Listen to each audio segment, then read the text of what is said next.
Thank you.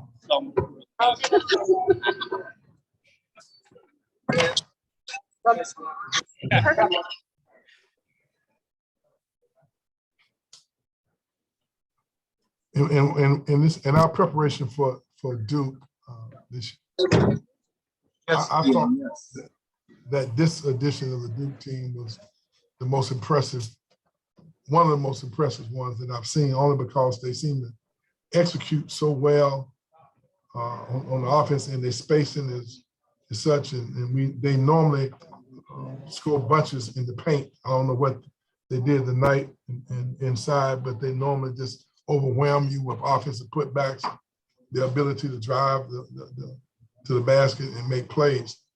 But what we didn't, the most challenging thing to prepare for, and as I look back at the game, is I thought they did a tremendous job defensively, and we never could get in any type of offensive rhythm.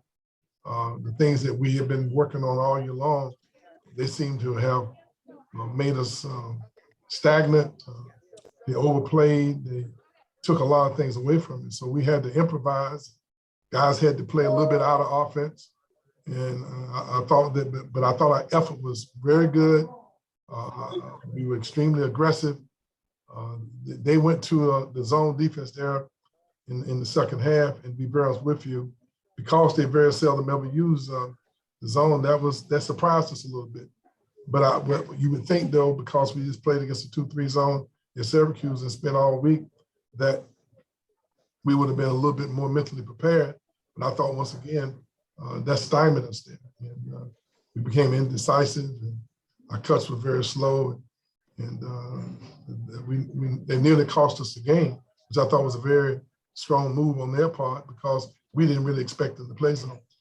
But as fate would have it, I thought our guys made the right plays, hit the right free throws. We hit some threes. Caleb kind of gave us some offensive productivity. And we got a big block there at the end. No, that's not. We were just.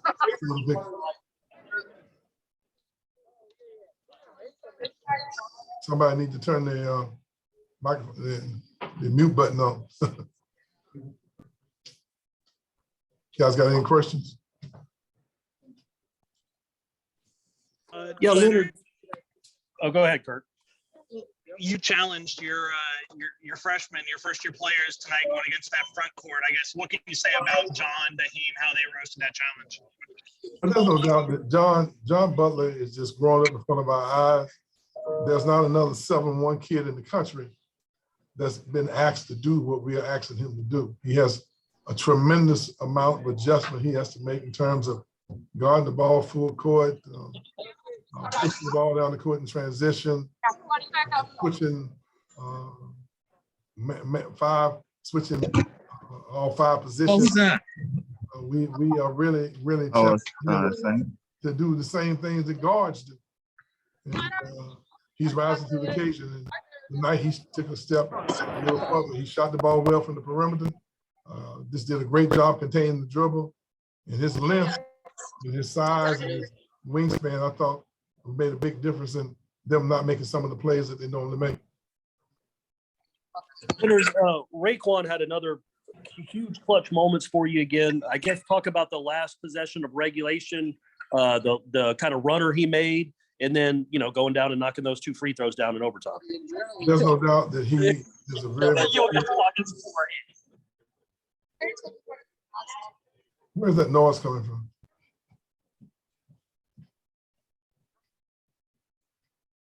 Okay, I don't hear it. Anyway, he's very mature. He has a tremendous amount of character, and he's given us tremendous leadership. So whenever the game's on the line, he seems to always make the right decisions. So you can be very. We feel safe when he's going to the line, and obviously those plays, those runners, he's been doing that ever since he's been here. That's a unique skill that he has to finish plays high up on the backboard to avoid getting his shot blocked. But he's giving us more leadership, though. He's talking in the huddles. He's taking the young guys under his wing, and just really giving us a real solid point guard play. a huge difference as we move into the second half of our season. And Leonard, Kurt touched on it, but how proud of you were of the freshmen. Jalen, Matthew, obviously Butler, they all had big moments for you in a game they really needed against a really good team. Yeah, I guess I'm getting irritated because somebody is being disrespectful to this group by not. St. Clair, mute your mic. It's, I'm just gonna. I'll be the one to say it. St. Clair, mute your mic. Thank you.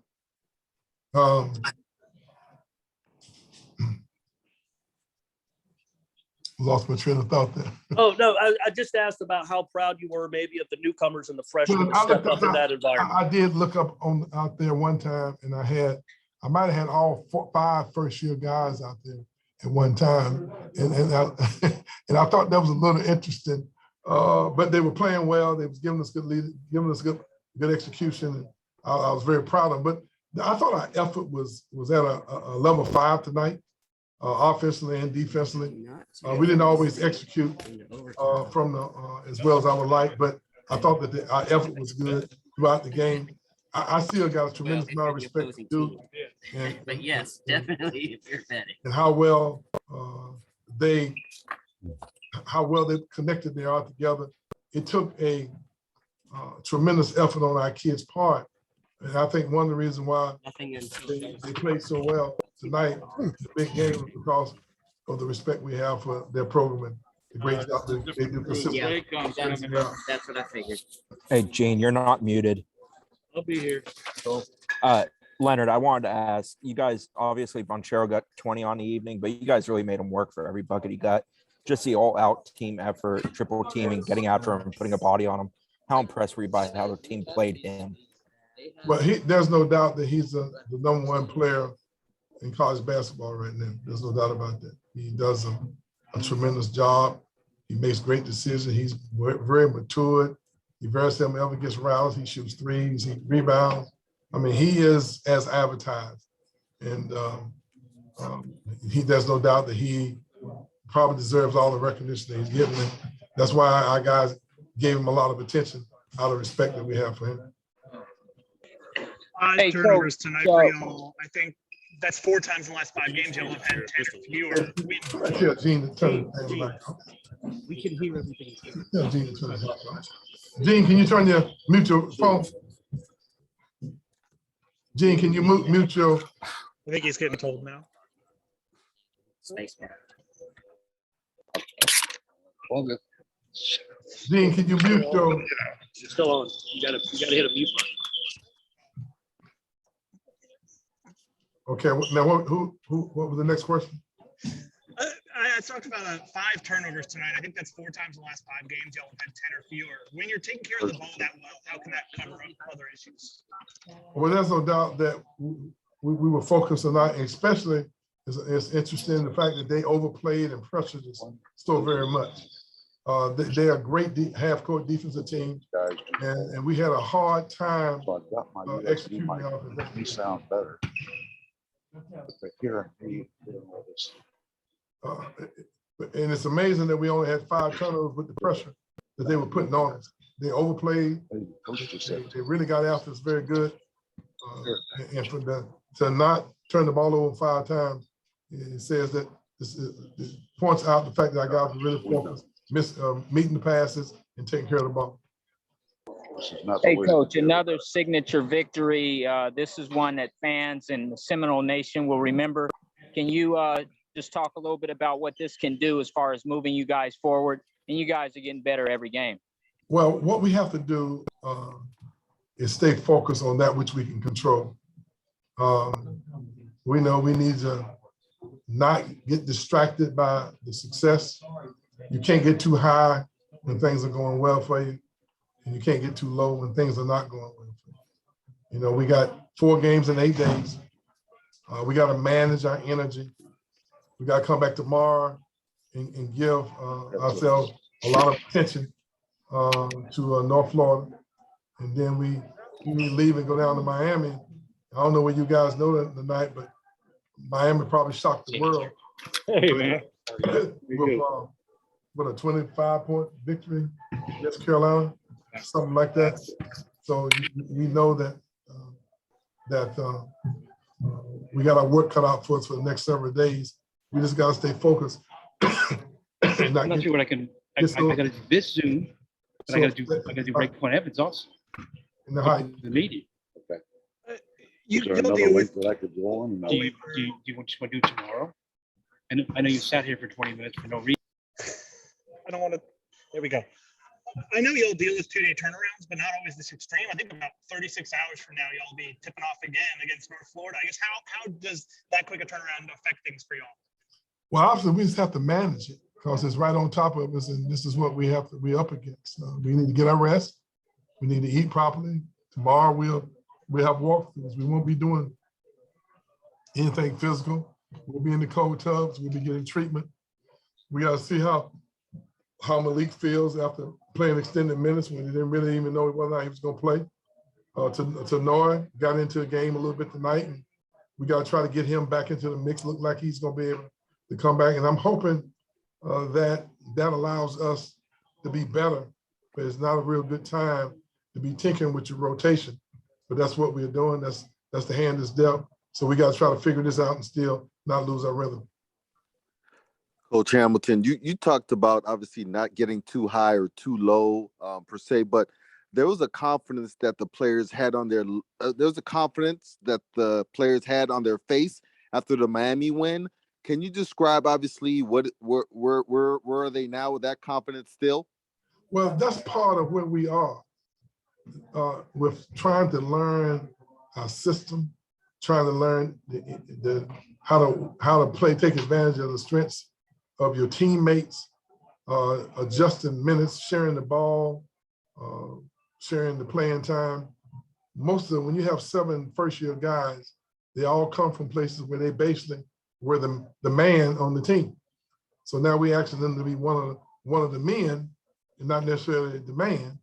And sometimes that's an adjustment as well, while you're trying to learn how to integrate yourself into a new system with new players, and we're all playing at a high level. So this is the growth of our team. But this team has high character. We seem to be void of some of the issues that some teams are dealing with. And I think we seem to be liking each other, liking to play with each other, playing with an unselfish spirit. Those things are kind of moving targets in this day and time in college basketball. Right now, we seem to be in a good place, and we seem to be growing from a confidence standpoint with each victory and a little bit of success that we're having. Hey, Coach. In the first half, Naheem McLeod had a very productive half, both scoring and on the glass. But in the second, you moved away from playing him so much. Could you speak on why that decision was made? Well, because we thought it was best, gave us the best chance to win. Malik is a much more experienced player. Not that Naheem. We switched 1 through 5, and many times when you're switching 1 through 5, you have your big man on a point guard or a more mobile guy. Malik is just a little bit better containing the dribble in that situation. We're very pleased with the progress Naheem is making, but that's part of a coach's decision that we make because we kind of know our team a little better than you. You know, we know how to evaluate because we watch them every day in practice. So we make those decisions based on what we see consistently happen every day in practice.